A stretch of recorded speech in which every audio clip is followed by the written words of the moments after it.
Operating kind is operating correct. Mm-hmm. Oh, I like that. Ooh, that was kind of spicy. That's good.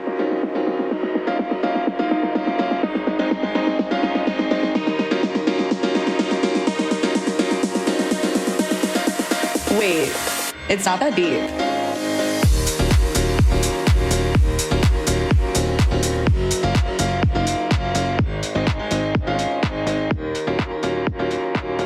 And that's why I have you on today. Because Okay. you're gonna learn. Did we start? Yes, Mom. Oh, this is part of it. Okay. This isn't just the pre-show banter Oh, anymore. I thought we were doing pre-show. Well, that's what I like. Pre-game. That's what I like to do is have the pre-show banter so that it just kind of leads into the show. I'm with you because I was thinking we were doing it. So. And then before you know it, we're going to be in post-show and you're going to be wishing we were in pre-show. All right. Well, let's see what happens. So Mom, Jill, I'm Yes. so happy to have you on today with video. You are my third returning guest. Woo woo. Wait, are you my third? Oh yeah, Danielle from Foreplay, Will Gagan, and now your you. mother. Yes. And now you. Yeah. Well, I do feel like everyone that I interviewed with audio, I need to have with video now. Probably. Yeah. It's a different experience. Don't you feel like a celebrity? I kind of do. The lights are really hot though. It's just, it makes you work harder. Okay. I'm in. The hotter it is, like don't touch my hair. Right. You brought up a really good point to me in the elevator. Which was? Well, I said, Mom, how have my likes been? Because you as my mom, you have one main job in life. And that's to count my likes. Well, that's one of them, but yes. I just feel that's the biggest one. Okay. When I'm younger, it's make sure I'm alive, count my likes. And then as I grow older, it swaps into count my likes and make sure I'm alive. I don't know about that, but we'll run with it. Your likes were like really like annoying. And it became the majority of what I heard when you spoke on your Oops podcast. So it was important for me to point out to you that it was just too much. Like, you know what I mean? Yeah. Yeah, but sometimes I just can't help it. But I'm trying to be more conscious of it. But then you said, now that you're better with your likes, now you called out something else that I do. Right. Which is... Oh, you want me to say it? Yeah. You were playing with your hair a lot in your pods. So if it's not auditory, it's visual. Yeah. Well, now I need to go back to something auditory that drives you nuts. I don't know that it's just driving me nuts. I think it's driving your listeners nuts. Okay, well, sometimes... No. And with the hair thing, I just am in this era where I want my hair to be as voluminous as possible. Okay, do you remember what you went through when you would not accept your curls for how many years? And you straightened it. And I was like, someday you're going to love your curls. Do you remember that? Yeah. You're going to embrace your curls, Dana. No. What was it, keratin? Yeah. Straighten. And here you are. No, it's so sad, actually. Because I couldn't embrace it and I couldn't feel confident or beautiful with curly hair. Why? I don't know. Society. I think it's the same with anything. Why do people get Botox? Why do people get like work done to their faces? Because they feel like they're seeing the beauty standards set as X and they're Y, and they want to get that affirmation. I feel like I don't know. Maybe I just didn't feel pretty. I don't know what it was. Yeah, you really were not into your hair. And so for me, it was a part of you. It is a part of you. So for you to say, I want to change this part of me significantly, like you ruined your hair when you straightened it so much and flat ironed it and did all the things you did. But that's what you wanted to do. And I spent so much money. You spent a lot of money. Maybe I spent a lot of money too. But yeah, you were really obstinate about it. Can you imagine that? Yeah, obstinate. Yeah. Wait, obstinate, not abstinent? No. Mom, I've never heard that word before. Obstinate, like stubborn. Oh, yeah. Yeah, but like Obstinate. I feel like you're spelling my last name. O as in Sam. Right. S as in E-I. Sam. EIGELSTEIN. It's like you're in a spelling bee. So I'm embracing my curls now. So if I have to touch them every once in a while, that's okay. That's fine. I'll go with that because you do embrace them now, and it's lovely that you do. It You had really is. curly hair growing up too, didn't you? My hair changed a lot. It was like pixie straight, and then at some point it got wavy, and then it got really curly, like in high school, extremely curly. And did you embrace it?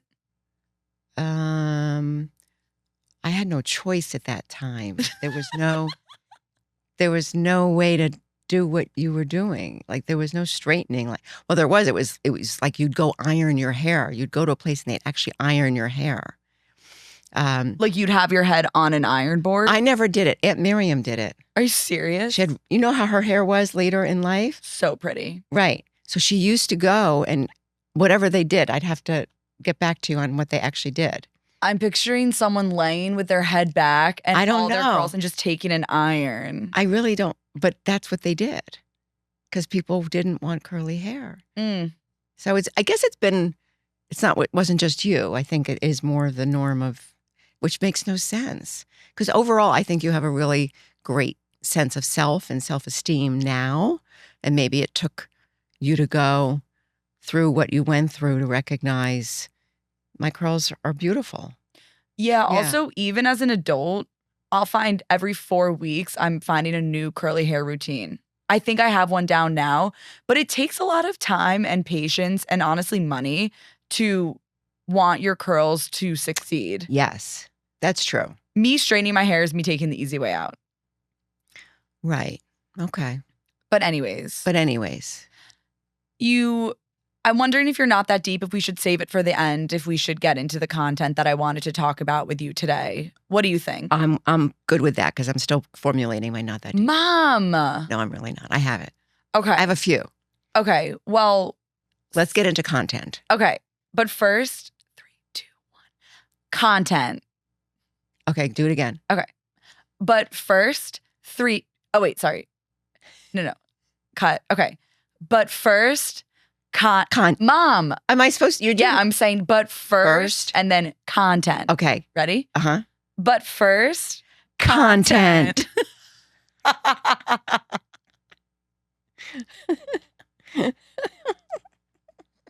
That was funny.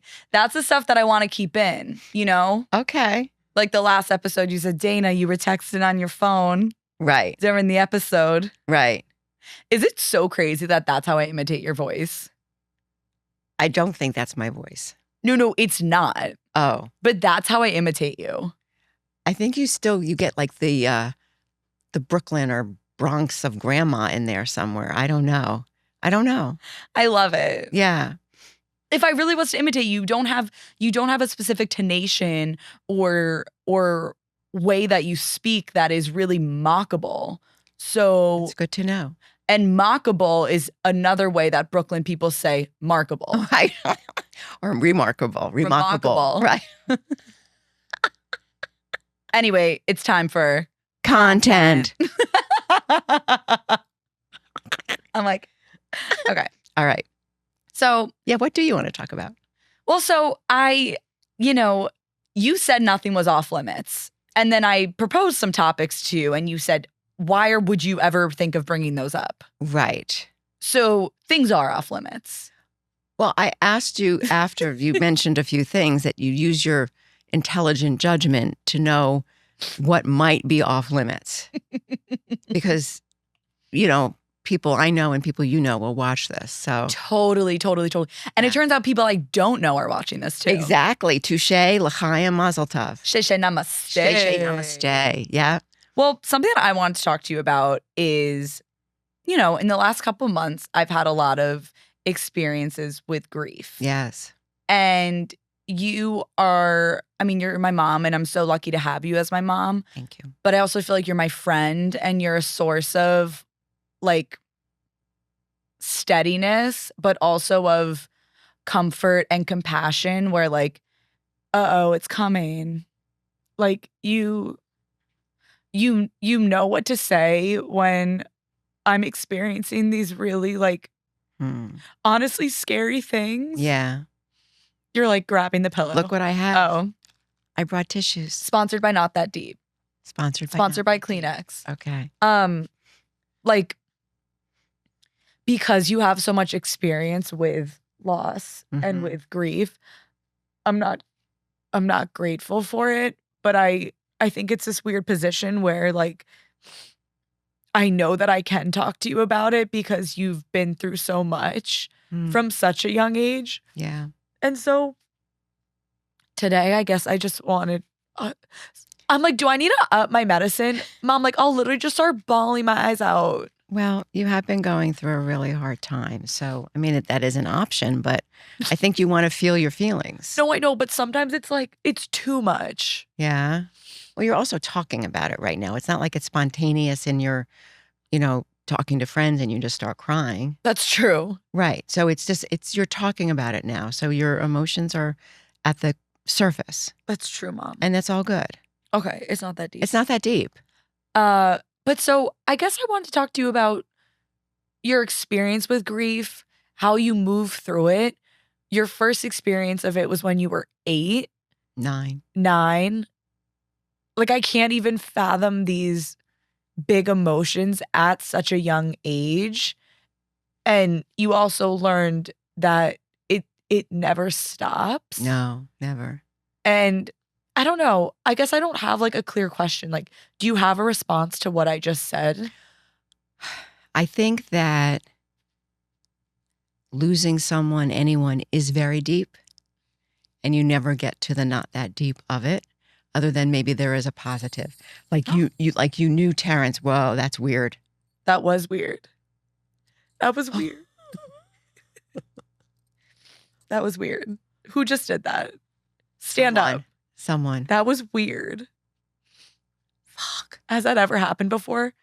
No. Oh my God. That was weird. I'm scared. Miles, that was weird. Someone's here. Someone's There's no question about it. Oh my God, I'm so spooked. I'm thinking it's my sister, Barbara. Let me like clean myself up really quick because I'm going to clip this. Like, I need to get it together really quick. Okay. Because now I'm just like on a roll. Oh. Okay, cue you. That was crazy. Yeah, it really was. I'm a little freaked. No, I feel like you look a little. What the fuck? Okay, so. Do you believe in that stuff? We're big believers. Okay. Wait, I'm not over that. That was so weird. How did There's a clasp. I mean, there's a fucking clasp. It's so crazy. Mom, I know we're supposed to talk. Mom, I feel like you're like, no, like, let's sit in this actually. Okay. So did I ever tell you the story how Grammy and I got on a bus to go to New York? Tell me the story. Okay. Grammy and I got on a bus to go to New York, and it was one of those things that Aunt B, my sister Barbara, we had talked about doing together, the three of us, and it was after Aunt B had passed away. And we get on the bus, and we hear something drop. And I look, and it is a breast cancer pin. And for those listening, Aunt B, my sister, died of breast cancer. And I said to everyone I literally stood up and said, did anyone drop this breast cancer pin? No one dropped the breast cancer pin. No one that got on, the driver, no. So Grammy and I just looked at each other and we laughed and cried at the same time because it was so bizarre, but also like, she's with us. She's going to New York with us. She's here. So the same thing with the necklace just falling off. I have no idea that is going to stay with me and whatever. But you were asking about, yes, my dad died when I was 9. And sometimes, so I'm 60 now, so 51 years ago, my dad's birthday, as you acknowledged, was May 21st. He would have been 94. And when I think about it, I think, my God, he's been gone, not with me longer than he was with me. He was 42 when he died. Mm. And when it really hits me is when I see a 9-year-old little girl, and I can't fathom how they would be losing a father. And then I'm like, wait a minute, I lost a father at that age, and I really think that it helped me. It helped me become who I am. Um, but I also think, as you said in your podcast from last week, illness and death are just awful. And cancer sucks. I mean, anyone that's been close to me has died from cancer. And I don't remember a lot about my dad's illness, except that I remember getting him salt when he was nauseous, and he would put it on his hand and lick it from the chemo. I remember people in our town offered to drive him back and forth to Manhattan because that's where he was getting chemo. He didn't want to stay in the city. And I think it was very unusual in those days, in 1970, to have someone go back and forth for chemo. And he was insistent on that, to be with his family. At least that's how I remember it. And I think that that explains a lot about my relationship with Uncle Ira, because we really had each other. We helped each other. And he was 11, I was 9. Maybe he was even 10, I don't know. Because Craig and Barbara were older, and my mom was dealing with her own really terrible grief. And yeah, so Ira and I just kind of, I believe, stuck a lot together. And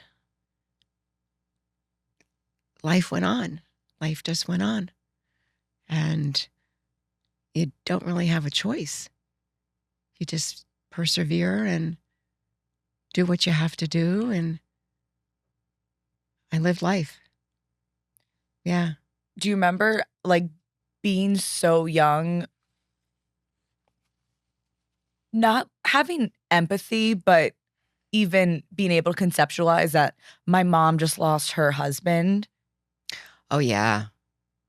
Yeah, I think that was more of the focus of our family.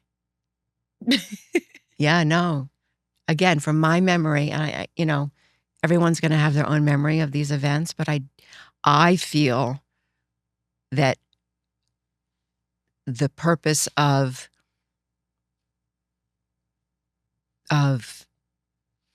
my existence was to make sure my mom was okay. Yeah. And I think Ira and I did that a lot. I think we did it well.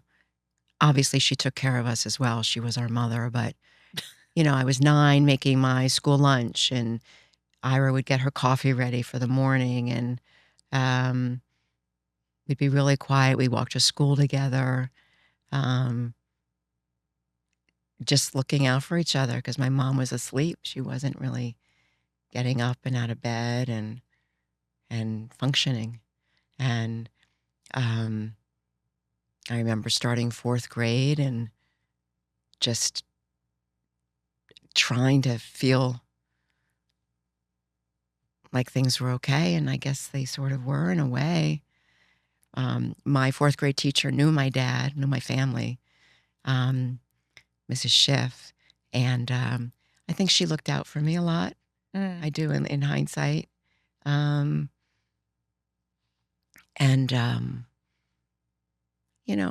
It was a small town. Everyone knew what was going on with my dad, and everyone kind of knew we were the kids that lost their dad. Yeah.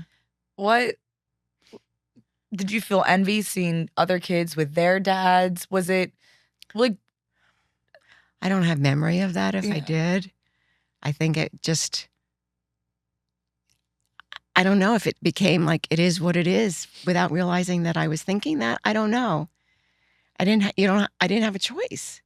You know, like you don't really, this is what I have to deal with. But it wasn't even conscious like that. It was just life. Like You're just so young. Like I was, I was, yeah, like so many different things that, you know, I don't really remember it, but my mom said I was definitely like daddy's little girl.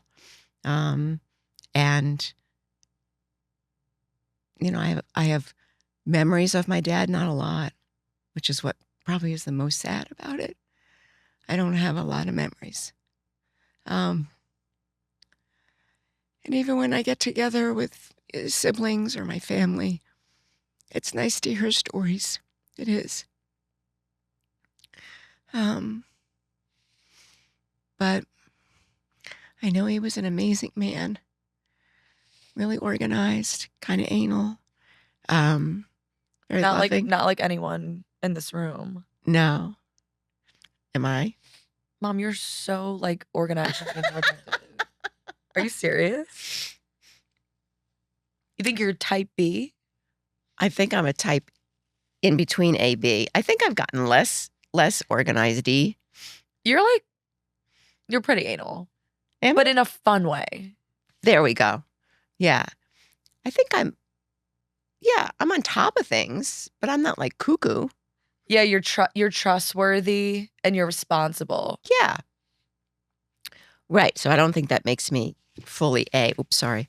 I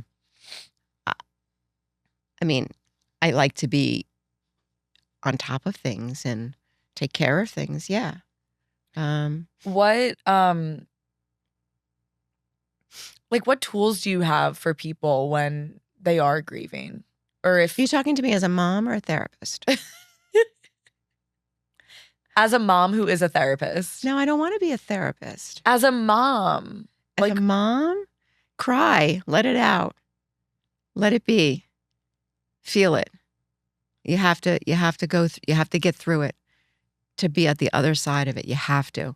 You have to allow yourself to roll up in a ball and scream and be like primal and feel it and experience it, all the shit that goes with it and all the sadness and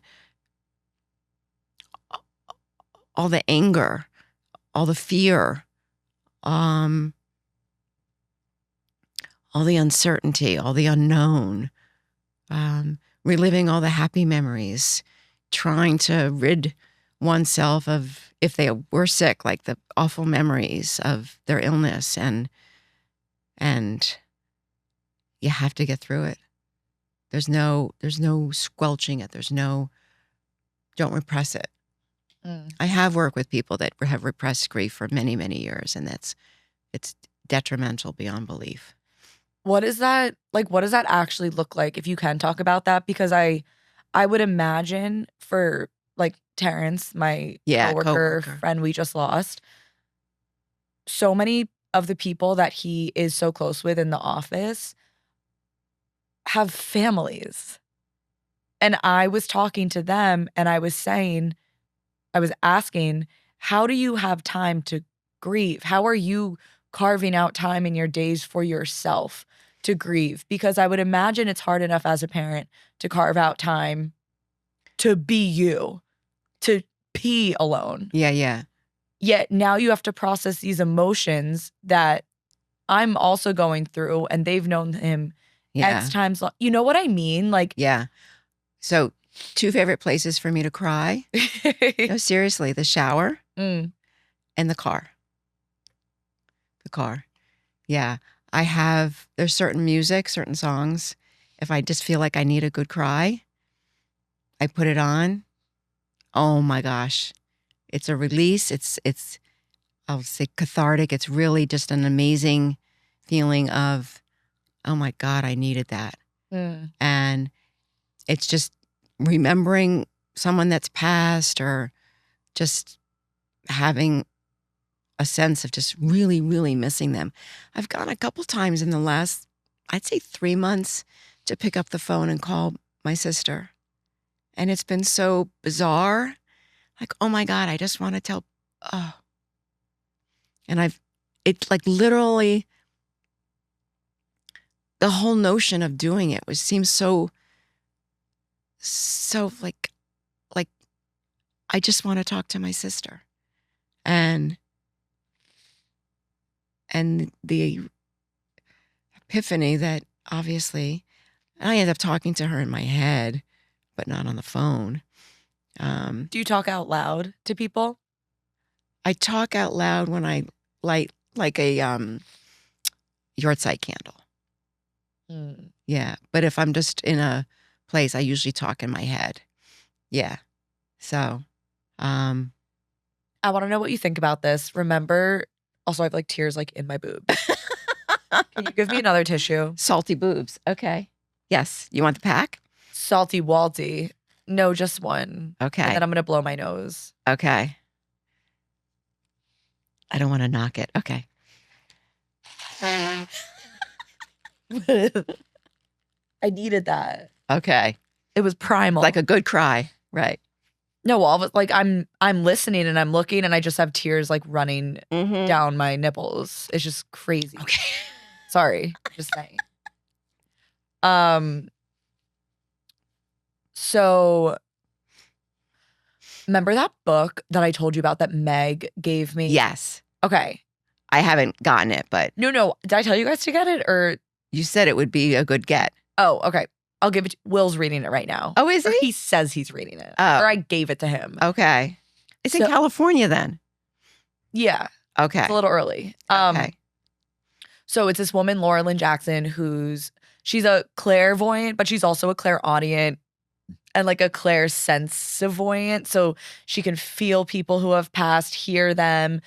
I don't know if she could see them, but she can like, it's in her head. Like she's not seeing a dead person across the couch, Okay. but she can. senses them? Yeah.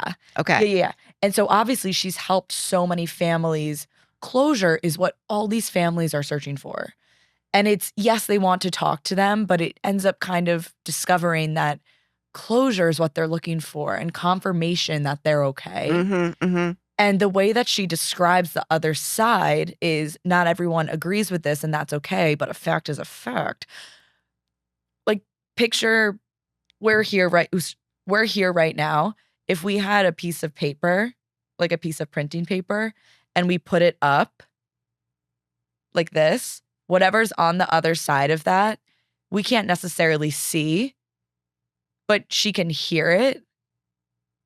And we know that it's there, right? We can't see it. We don't have confirmation what is behind that piece of paper, but we can hear, let's say you go behind that piece of paper, I can hear you. Okay. And I have confirmation that I know that there is another side to this piece of paper.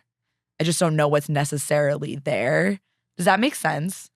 So is that how she describes what she experiences? death. Like the other side? That's the other side. Like, Okay. so that is where I did not explain that well. Her notion is that's where people who pass go. And that's confirmation that just because we cannot see them, they can hear us. And we should find comfort in the fact that they are there. Can they unhook a necklace? No, Laura Lynn would 100% say that they can unhook a necklace. Like that, I cannot believe that happened. Like, hey, Google, how does a dead person unhook a necklace? It's like Ghost when he learns how to. Do you ever see Ghost? I feel like you had that on when I was little. Oh my gosh, you have to see Ghost if you've never seen it. You would love Ghost. Why? Because it's about the other side. Isn't The Sixth Sense also about the other side? Yeah, but it's not. It's different. It's different. Why am I putting those two movies together in my head? Well, because Sixth Sense is about dead people. And he sees dead people. But were they made at the same time? I don't think so. Like in my head right now, if you said, Dana, pair two movies together, I would say Ghost and Sixth Sense. I feel like Ghost was Which one is before Bruce Willis in? Sixth Sense. Oh. And he's actually dead, right? but people don't know that. Oh, spoiler alert.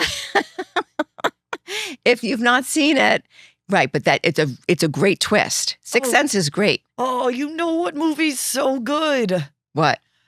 Um, A Brilliant Mind, A Beautiful Mind. Oh yes. Oh my God. But that's not about dead. No. That's about mental health. No, totally. Oh, okay. But the whole fact that yes. you as the viewer don't know what's real and what's not. Right. And it makes so much sense why certain people are acting a certain way. Right. Of course. Oh, I love So that. Sixth Sense is like that. Okay. Similar in that regard, where you have no clue that Bruce is dead. And Ghost is about someone trying to get to the other side, but he uses Whoopi Goldberg as a host to communicate with his wife. It sounds crazy, but it really is a great movie. Classic. Who would you use to communicate? If I was dead? If you were dead and you got to choose someone to communicate, who is your Whoopi? Oh, totally you. Me? Yes. But I want to be me. No, I would use you as my host, 100%. Because we're very similar already. I feel like I would use, I know you didn't ask, but I want to know. I would use, and what, you just get to like tell them what to do? Right. Because Whoopi Goldberg, she's in the beginning kind of pretending to be like a clairvoyant, like seance lady. So she's making shit up. But then all of a sudden she hears Patrick Swayze. She's like, what's going on here? Yeah, it's fun. Oh. It's very cool. Okay. I would make you my host. So I could boss you around. And I could tell you what to do. That's what happened. I was gonna choose Beyonce.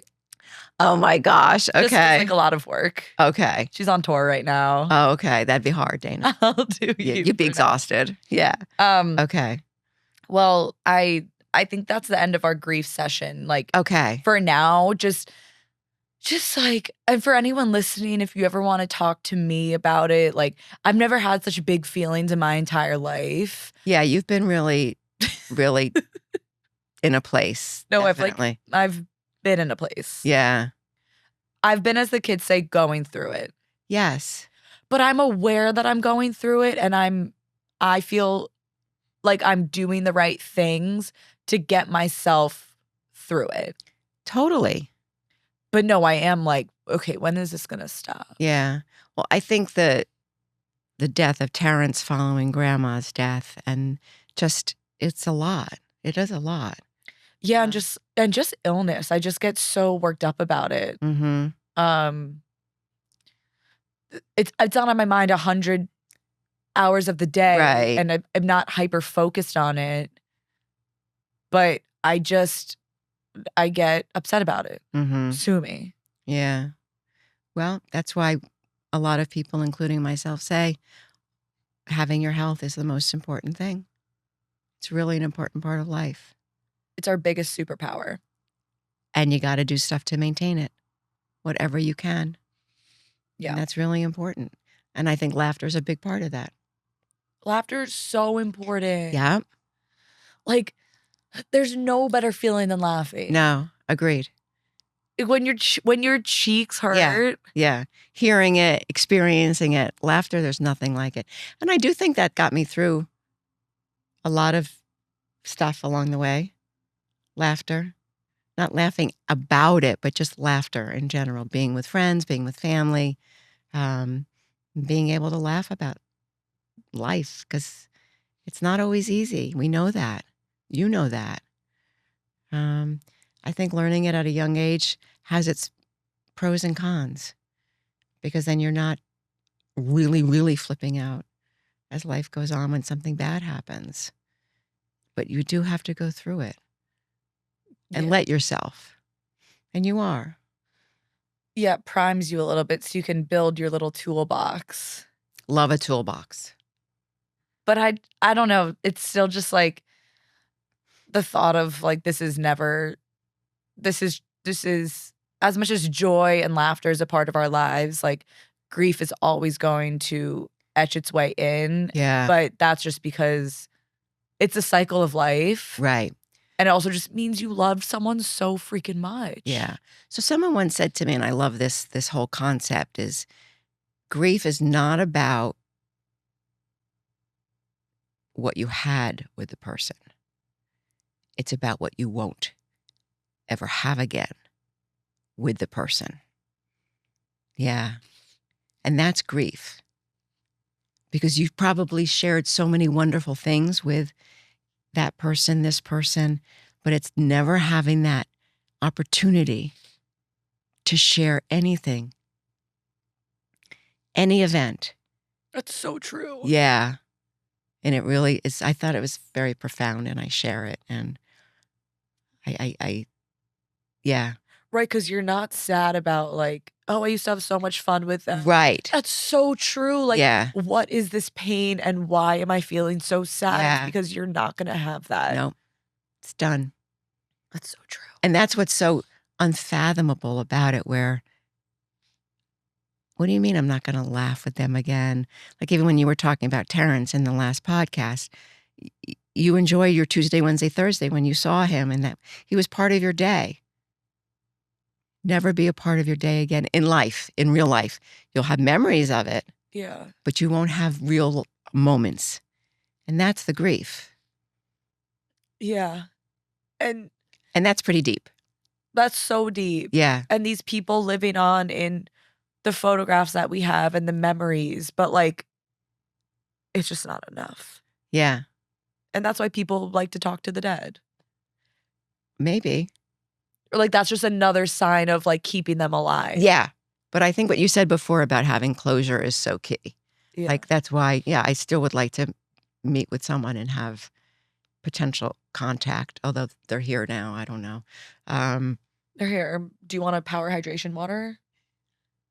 I have one. No, to the dead person. Oh, or people. There could be people. I think you need more than one person to undo a necklace. I think they're all there.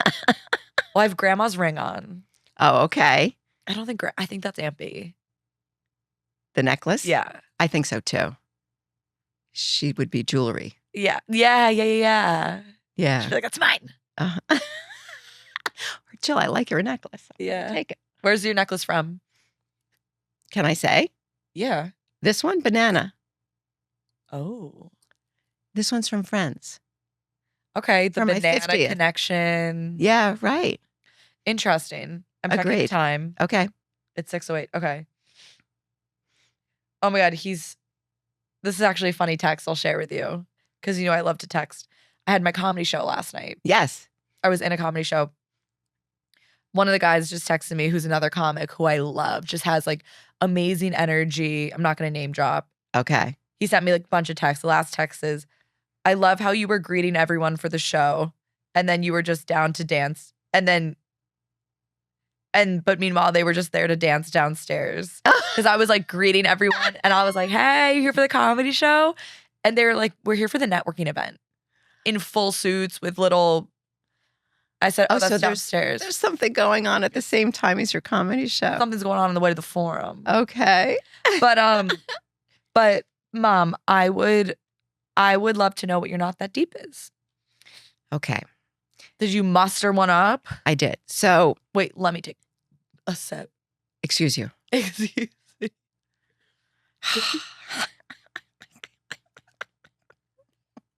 I'll take a sip too. Excuse you. All right. So, my Not That Deep is, and there's background to it that actually has to do with my sister Barbara. So, as you know, Aunt B became a handicapped person from her cancer, and she used a cane to walk with. And we spoke at least once a day when she was alive, and she'd be amazed at people's kindness or lack thereof in her day-to-day activities. And one of the biggest things she shared was someone just holding a door for her. And what that meant to her when it happened. Because walking with a cane is really challenging, especially opening a door and balancing and figuring that all out. And so I got out of the train just now, and there was a man in a wheelchair. People walking by him, not holding a door. He couldn't get the door, so I held the door. Oh my God, Barbara's definitely here then. Yeah, Mom. And he was just so extremely grateful. And my not that deep is it that hard to hold a fucking door for someone? And just be kind. It's that simple. It's deep, but not that deep. But I really do feel that it's such a simple gesture and such an act of kindness that takes nothing for me to do, nothing for anyone to do. And I can't imagine that someone wouldn't do that. But how many people walked by him? You have tissue. Other side. Other side. I can't stop crying. Where? You got it. You want another one? No, I don't deserve one. Your limit is 2. So my not that deep is that, but it is that kind of deep. My other not that deep is you have to wait, hold on. You have to provide tissues for your guests. Okay. The way that not that deep works is you have to say something and then you say it's not that deep. Oh. Like you can't just yell at me and then say that's my not that deep. So helping someone, whether you're able to in that moment or you think you're not able to, you're able to. It's just not that deep. Like you gave up your bike spot before. Yeah. You said someone had to get to the train and there was one spot left for your city bike. And you said, oh, take mine. I'll wait for the next spot or whatever, however it works. That's not that deep, but yet very meaningful. And I think that there's something to be said for that, and that no, you were not in a rush, but you certainly could have said, well, no, I'm here. I'm taking the spot. You didn't. You gave the spot to the person who's catching a train. Similarly, holding a fucking door for someone that is unable or even able, just a gesture of kindness. It's not that deep. Just do it. I think it's so important to obviously, like, you're coming first for yourself. Like if you are in that position, let's say you're commuting or whatnot, but so many people refuse to live outside of that. Correct. Right. And shame on them, but also maybe they were never like taught the importance of that, or maybe they don't have those innate, like that innate is kindness innate, is kindness taught. Why do some people not just think there's a disabled person, let me go hold the door? If your sister had never expressed that, I would have still done it, but it just correct. Yeah. But that's because you're you. Yeah. Some people maybe need an experience to then shape how they move through life. Mm-hmm. But that's where like karma comes into play. It's like, right. Who are you here for? What are you doing? Like, right. I learned that from you. I learned that from Dad. The power of kindness. Like my MTA friends, those are the most powerful people that I know. Right. Because their kindness trumps any negativity. Mm-hmm. Bad word, Trump. Yeah. But like what is so hard? That becomes the I think the core of like, what are we doing here? What are we doing here? There has to be that sense of someone needs help. I don't know them, but they still need help. Yeah, it's so weird. It's just so weird. Like, yeah, it's laughable to us because we can't fathom being any other way. Right. But it's also sad because there are many that don't think our way. Not that we're right, but there's something No, we are right. innately. I'll die on that hill. Okay. That would be my Real Housewives tagline if I was on like a volunteering version of Real Housewives. Okay. Wait, what did I That's say? a good t-shirt. Operate kind. No. Operate. What did I say? Miles, what'd you say? Oh, correctly. Thanks.